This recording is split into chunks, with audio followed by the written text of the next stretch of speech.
Hello and welcome to Brewskis and Housekeys. My name is Nicole Kostelecki. And I'm Nick Papantanakis. And we are here with REMAX Alliance in Old Town, Arvada.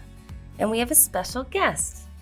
Would you like to introduce yourself, special guest? I'm Phil Schell, managing broker of the office, so I make sure that these two stay in line. Yeah.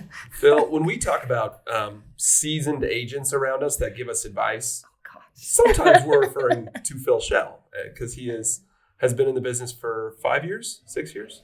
Time is about 12. Is it actually 40? 7. 47 years in real estate. Phil has seen some things. Well, I'm one of the very rare brokers in the marketplace that actually got my license when I was 3.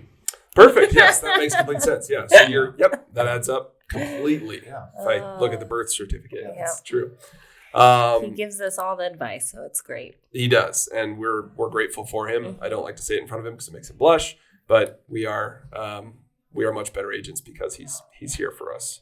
And his seasoned time that he has had in real estate is going to come into play for today's episode, which we'll get to, because today's episode is a special spooky episode, which we'll get to our topic here in a moment. But first and foremost, we've got some things coming up. How's the week been? Let's talk about it. Well, Halloween's coming. Halloween is coming. Yes, and we have Trick or Treat Street coming up. We do. We mentioned that, I think, on the last podcast. But, yes, so it'll be Saturday, October 29th, and it starts at 5.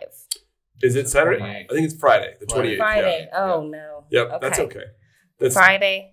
I think it's still fine because if they come down on Saturday, there might still be leftover candy. Probably. Who knows? Yeah. But yeah, it is a fun time down in Old Town Arvada. As we said last week, hundreds, maybe thousands of people come down to the streets down here, and it's just really cool to see all the costumes. It's a lot of fun. Good for your little monsters. Mm-hmm. Yeah, absolutely. And then also, I guess that would make Halloween on Monday. Yes. Yeah. So, go out and get your candy twice. There you go. Yes. I don't know if that's a thing, but. Yeah, I think we're gonna have a little neighborhood Halloween party. So with some adult beverages, Jello shots for the adults trick or treating with their kiddos, and some candy for the kids. Just don't mix those up. I Should be guess. fun. Don't give the kid Jello to the kids. No, Yeah. they don't get Jello. Hey, knock, knock. Who's there? Philip. Philip who? Philip, my candy. Oh My man. candy. Oh. You can't write these. That's too much. What's your joke? Let's see.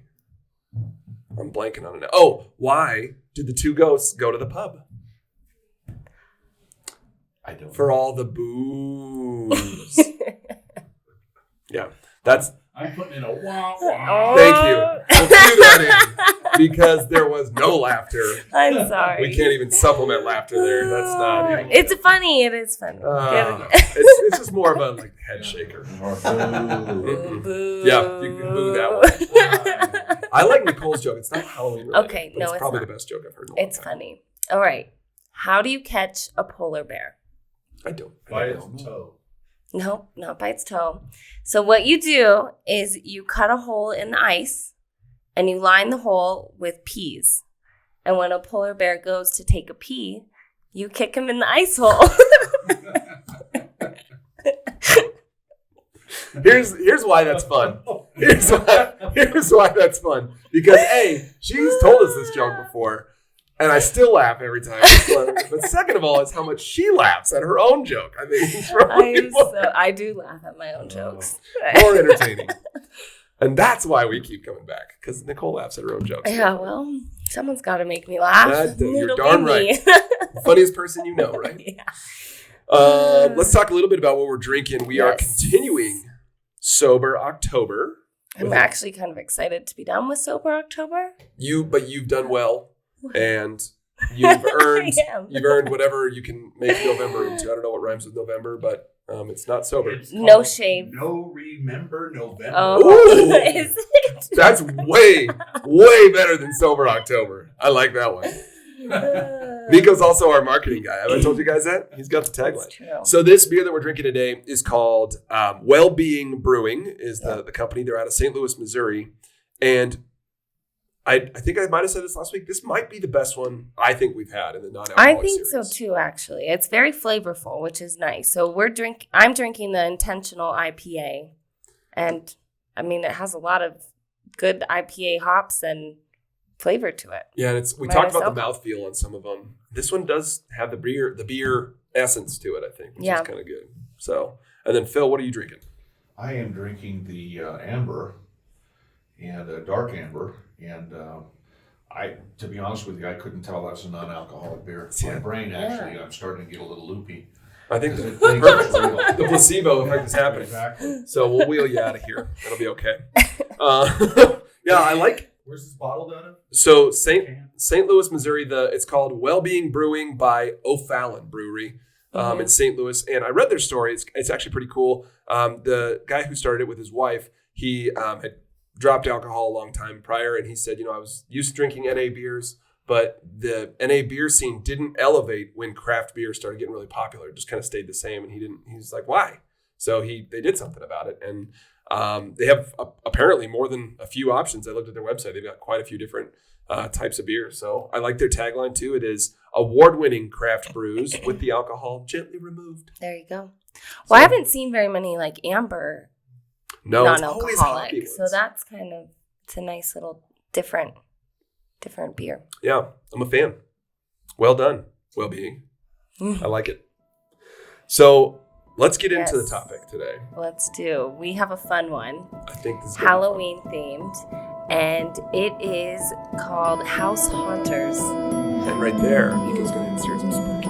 Yes. Hopefully, maybe, I don't know. I'll smite myself. There you go. That works. Very good. It counts. So we definitely know that there are, all different kinds of experiences out there in the world of real estate. And one of the main reasons we wanted Phil to come join us today was because he's probably seen some unusual things, we'll say. Indeed. And so we definitely wanted to hear some of those fun stories. And I think, there's funny ones, there's serious ones, that are, not as maybe much fun to talk about. They all kind of have lessons, though, which I think is nice. Well, we'll start with the serious one. Yeah. So, excuse me, we have a young couple, first-time home buyers, excited, and they're getting ready for the closing, and they get an email from the title company giving them new wiring instructions that they were excited and followed, and they were putting $50,000 down. It was all the money in the world to them, and they put the $50,000 in the wire, and they sent off the wire, and they went to the closing, but the wire wasn't at the closing, and so they began to investigate, and what had happened is that a scammer had sent them false wire instructions, and they sent the $50,000 to the scammer, and unfortunately it had happened a couple days prior, so there was no way to track and get it back. And it gets more tragic because the poor buyer couldn't close because they didn't have any money. Therefore, they defaulted on the contract, and the seller kept their earnest money. So, oh my goodness. They it's kept like their double. earnest money too? Well, I get it. They were out, so they were literally out every penny. Oh my god. Like every That is penny. so sad. Yeah, so that was just very, very sad. I think the ending of the story was that insurance got involved.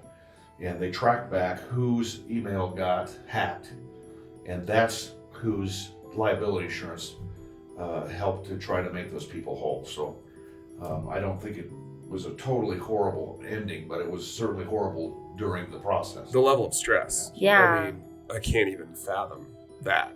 Well, And it tears at your gut a little bit because you as agents, our goal is to be the resource, be the advocate for them all the way through the process, and that just beats you up to hear something like that happening to people that you want to help. Well, and losing the earnest money on top of it was really, really challenging because you just don't want to do that.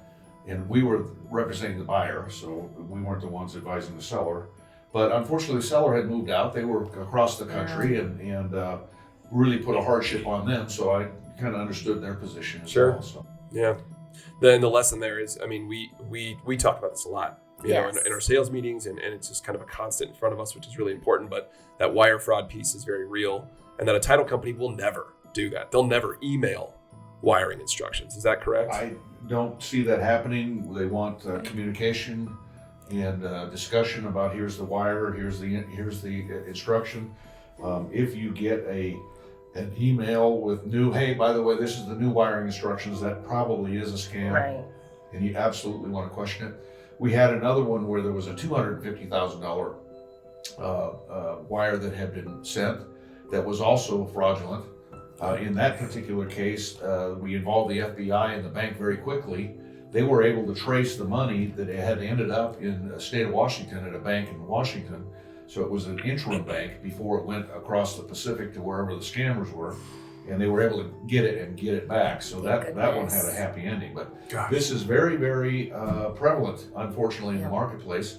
And it's scary. So we just got to make sure the communication is good and that we're talking to the right people to get the information. Yeah, always call the title company before you wire anything, or bring a cashier's check. And I wouldn't use the phone number that's in the email. I would probably, use the one that's from the title company. Yeah. Or call your agent. Make sure you're calling the right people. Yeah. Yes. Yeah, that trust has got to be there. Yeah, I wish this had some alcohol. I know. Well, you know what? You know what? I'm glad we had a serious one because now there's one that you've told before that I just can't wait for everyone else to hear. A very good one. With also first-time homebuyers, wasn't it? The yes. Yeah.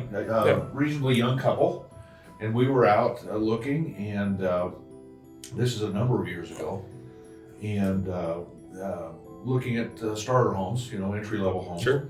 And so one particular home that we went to, we knocked on the door, rang the doorbell, no answer.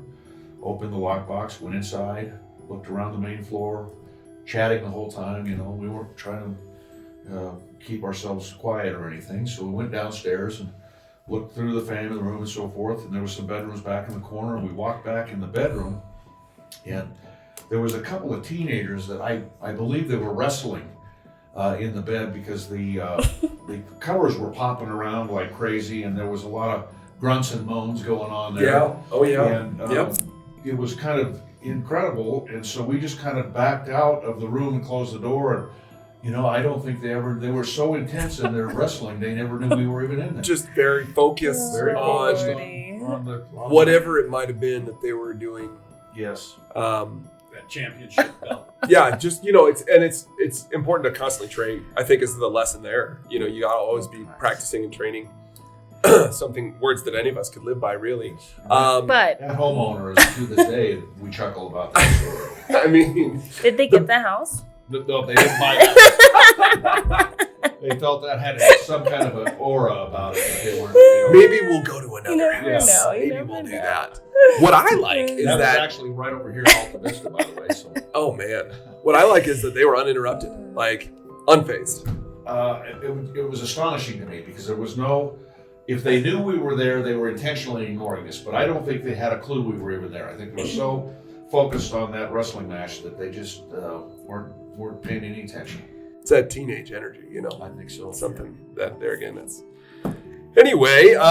So there's funny stories too. And like showing properties. I feel like you come across all kinds of things. Yeah, but sometimes I don't know you run that. into people. Never that. I I've haven't never. heard that. I've never. No. Not quite like that. No. But, I think I've had people sleeping in a house where I was, where I was showing it and kind of opened the door and realized that something. I was like, oh no, wait, nope, don't go never in mind. there. Nope, sorry. Yeah. So always knock. Always ring knock. the doorbell. Announce yourself. And make sure. Yeah. Well, I had that at one time. I was previewing properties, and I knocked and rang the doorbell and announced myself when I went in the house. And you walk into the living room about 4 steps, and there's a hallway down to the right. And I got to the hallway and turned, and this elderly lady came out of the bathroom, stark naked, looked at me and pressed herself right up against the wall. And I'm terribly sorry. This is back when you call to set the showings, and the agent would call, and then they'd call you back and give you the lockbox. Well, clearly we either wasn't home when the call came in, or she was in the shower or in the bathtub. So that was kind of fun. Oh too. my! Oh, Not as spooky, but kind of like a trick instead of a treat. no. Valid. Yeah. How about that? We'll go there. Right. I think that one about the wrestling is one of my favorites. We recently had one that was kind of more on the listing agent side. Yes. That was one of our agents in our office. I don't remember who it was, and we don't have to name names, obviously, but that one was in regards to a listing that had been on the market for a while. So that's kind of pertinent. This is very recent. Yeah. This is within the last 45 days. Kind of a lesson for all of us. So it was kind of good in a way. but property had been on the market for 2 or 3 weeks, and it was vacant. And so the agent had received a call on it and went down to show it, and knocked and opened the door, and the agent got there before the buyers did and went into the house, and they heard water running. And so they're looking around for the water. They realize it's coming from the bathroom, so they walk down the hall to the bathroom, and here comes a naked man, comes out of the bathroom. Nope. Wraps a towel around himself and says, "Oh, I'm sorry." And she goes, "Who are you?" And he says, "Well, I'm friends with Paul." And she says, "Who's Paul?" "The owner of the house." There is no Paul that owns the house. So what we had was a homeless squatter that had gotten into the house because it was vacant, and because it hadn't been shown or any checked on, he had been there for several days. So being